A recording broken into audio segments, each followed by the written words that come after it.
Hey guys, Pastor Ben here with another review and reflection. Today I want to talk about a little book of short stories written by the French novelist and author Gustav Flaubert called Three Tales. I don't have a physical copy to hold up because this is an audiobook that I had the chance to listen to. Uh, Finished it a couple weeks ago, but I'm just now getting around to putting my thoughts together and sharing some reflections with you. So first off, just to kind of orient you to what this work is. It's a collection of three short stories published by the French novelist Gustave Flaubert, who is best known for his novel Madame Bovary. I've not had the chance to read any of Flaubert before. I've not read Madame Bovary. It's very famous, both as a work of literature in its own right, and also because it was very controversial in its own time. Gustave Flaubert is a very complicated figure in many ways. He was a leader of kind of the realist school in literature. He had a huge impact on a whole lot of authors, both people who were his peers, like Victor Hugo, George Sand, others, and then many French authors and just Western writers in general after his life and death. In many ways, just kind of reading up a little bit about his life, he's often described as being, a writer's writer. He was just incredibly focused on his craft and was not someone who could just, rattle off novels and short stories and essays and all of these things very naturally and easily. And especially when you look at the 19th century, you get these people like Charles Dickens who, just can spin off these amazing stories and they're so extensive, their writings, and you get the collected works, and they're, all these volumes.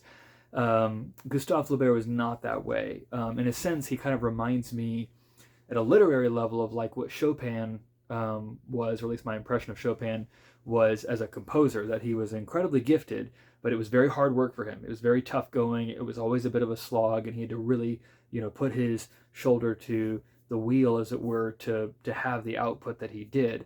And so he may not have had as broad of an output as contemporaries, but the quality is something that stood the test of time. So I'm no expert on Flaubert. Again, I've not read anything except this little book of short stories, but I can at least give you my thoughts on that. And I think I can see why he's widely respected. So the book that I had the chance to read, as I said, is called Three Tales. It's a collection of three short stories. It was published in 1877, which was a period I think was pretty busy for Flaubert. He had written Madame Bovary earlier, a few other things, but it was kind of right in the middle of his career. So you're getting, him as a mature writer. And he wrote this collection of three short stories, each of which in one sense are disconnected from another, but I think as you step back and look at them, they're also very much doing something similar.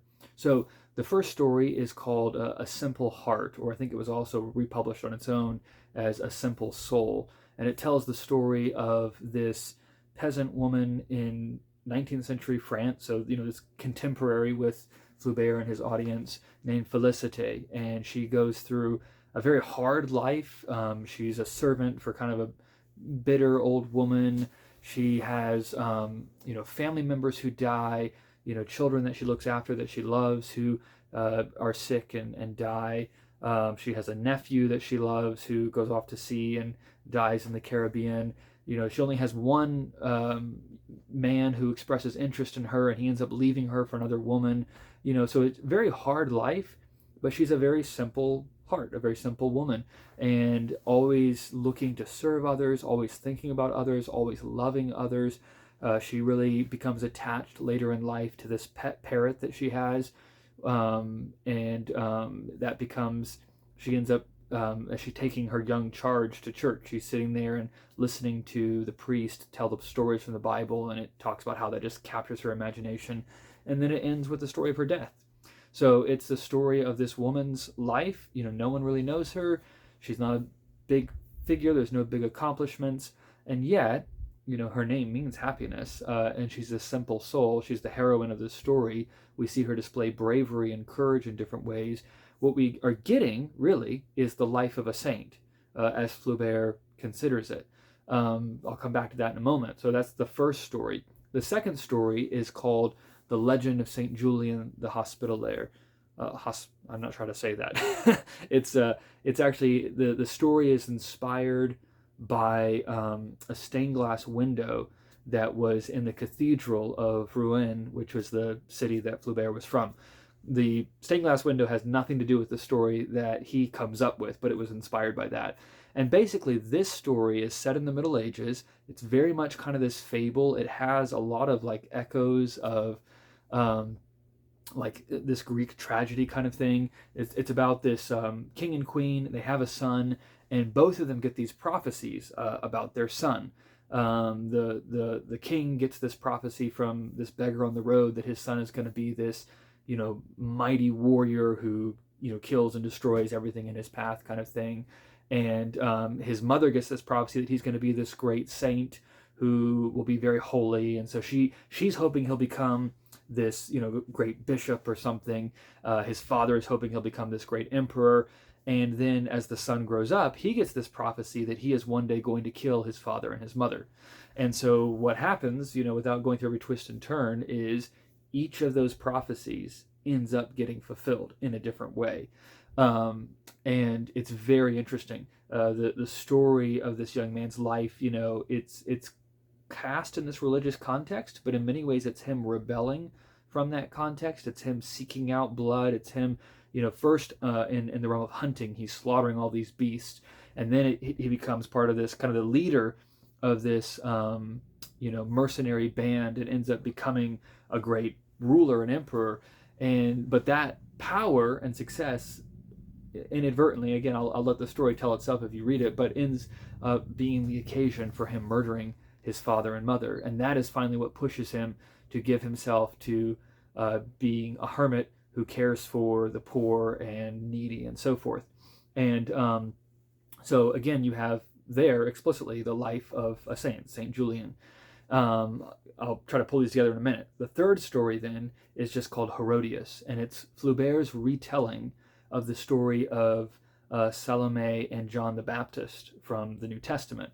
And so really what he's doing there, he doesn't innovate a ton. He doesn't change much from the biblical narrative. He's very careful. One of the things that he was very famous for was, meticulously researching everything to death. So not only working on how he expresses or tells a story, but making sure that he's doing it in a way that's accurate and fair. Again, it's realism. So that's very much what he's going for, and he's done that. So if you're familiar with the New Testament, you'll see all the details the New Testament gives us being brought into play. He does embellish that some. He does flesh it out some. There are characters that aren't in the scriptures that get brought into the scene, and he'll go further in his descriptions of things. But overall, it's a retelling of the death of John the Baptist, this, of course, great prophetic figure and saint from the Old Testament. So you look at these three stories, just kind of stepping back, and in one sense they seem very different. One is sort of a contemporary story about this peasant woman. The other is this almost, magical kind of fable. It has talking animals and things. It's very exotic, but this fable about this prince who's cursed and ends up killing his parents. And then the last is this story set in the Near East in the New Testament times, the death of John the Baptist. Well, what holds these together?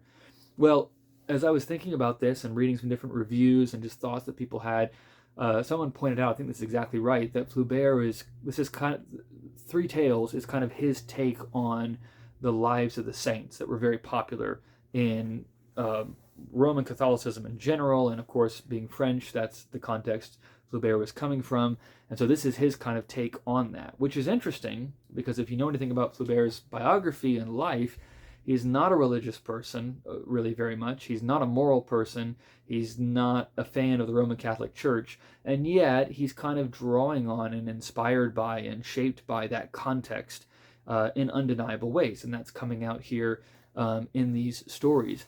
And they work backwards, right? He begins with a contemporary example of what sainthood might look like in the person of Félicité, as he tells that first short story, A Simple Heart. And then he goes back to the Middle Ages and looks at the story of St. Julian. And someone points out, I think this is very perceptive, that what Flaubert is doing in that story is giving us almost kind of a parable of his understanding of the Middle Ages, that there's this movement or evolution from just the kind of violence and bloodshed that was there to the triumph of Christ and compassion in the church, as you have this civilizing impact that takes place through the Middle Ages, and it becomes a more refined thing, which I thought was an interesting take on that. And then, of course, rooting it all back in the biblical narrative itself and looking at John the Baptist, who's, of course, a pivotal character because he is, in some ways, he stands kind of at the center of the scriptures. He's kind of the last of the Old Testament prophets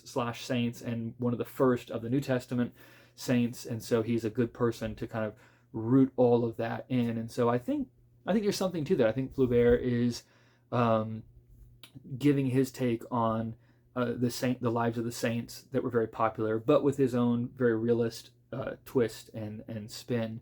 In terms of just my experience reading the stories, again, I hadn't read him before. I think my appreciation for those stories has grown since I finished it.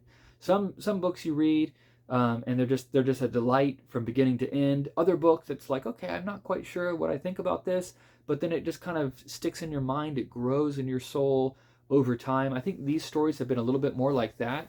Each one of them, I feel like, has impressed me in a different way and has stuck with me. And the characters are gripping, and there's certain images and things that are there. So I'm very glad I read them. I found them very useful. I don't find his style to be my favorite, and there may be different reasons for that. But he is a good writer. You can tell he's very careful. You can tell he's very intentional. And I thought each of the three stories was worth reading and stood well on its own 2 feet. And I think as I've stepped back from the book as a whole, given some thought to like what is going on, read some different reviews and things, that's helped me to see maybe a little bit more of what he's doing and increased my appreciation as well. In terms of my favorite of the 3 stories, if I had to pull one out that just grabbed me the most in the moment and that's kind of stuck with me the most afterwards, I think the Legend of St. Julian is the one that really was interesting to me, and maybe it's because I've been reading a lot of fairy tales with my kids. It has that kind of flavor, and it has all these echoes of Greek tragedies. I was thinking about Oedipus Rex, of course, as I was reading it and things. But very interesting story. A Simple Heart is one that the very first story is a very subtle story. It's very understated, but it's very powerful. I think it's one that the impact of it really grows with time as the character of Felicity kind of impresses itself on your mind. So very interesting. I really enjoyed it. I got just an audiobook from Hoopla, the library app. It was read by, I can't remember his name, but he had a phenomenal voice, very good voice actor who read it. Not a long book. I think maybe 150, 60 pages, something like that. So if you're like me, you've not really had the chance to read Gustav Flaubert, and you're looking to kind of just get a taste, I think it's probably a good place to start. Again, it's the only thing I read of his, so this is far from an expert opinion, but it was accessible, it was stretching, and has got me thinking, and I enjoyed it. So I found it worthwhile picking up 3 Tales by Gustav Flaubert.